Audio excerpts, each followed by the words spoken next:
Hi students, SSLC chapter 1 real numbers the exercise 1.1 the 5th question ಏನು ಕೇಳಿದಾರೆ ಅಂದ್ರೆ 7429 ನ product of it's prime factor ಆಗಿ ಬರಿ ಅಂತ ಹೇಳಿದಾನೆ. ಹೌದಾ? ಸೊ ಫಸ್ಟ್ ಏನ್ ಮಾಡ್ಬೇಕು ನಾವು 7429 ನ ಪ್ರೈಮ್ ಫ್ಯಾಕ್ಟರೈಸೇಷನ್ ಮಾಡ್ಬೇಕು. 7429. ಸೊ ಇದು ಯಾವ್ದ್ರಿಂದ ಹೋಗ್ತದೆ ನೋಡ್ರಿ, ಇಟ್ ಇಸ್ ಡಿವಿಸಿಬಲ್ ಬೈ 17. ಹೌದಾ? 17 4 68, 17 4 68. ಸೊ 6 ಉಳಿತು 62 ಆಯ್ತು. 17 3 51. ಹೌದಾ?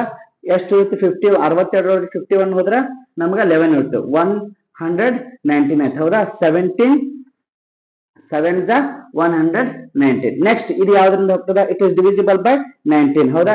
19 2 38. 5 ಉಳಿತು 57 ಆಯ್ತು. 19 3 57. Next 23 is a prime number. It is divisible by 23. 23 1 23. Yes. So 7429 ಯಾವ ತರ ಬರೀಬಹುದು ಅಂದ್ರೆ 7429 can be written as 17 into 19 into 23. See ಇಲ್ಲಿ 17 ಅನ್ನೋದು ಪ್ರೈಮ್ ನಂಬರ್, 19 ಅನ್ನೋದು ಪ್ರೈಮ್ ನಂಬರ್, 23 ಅನ್ನೋದು ಪ್ರೈಮ್ ನಂಬರ್. ಸೊ ನಾವೇನ್ ಬರೆದ್ವಿ?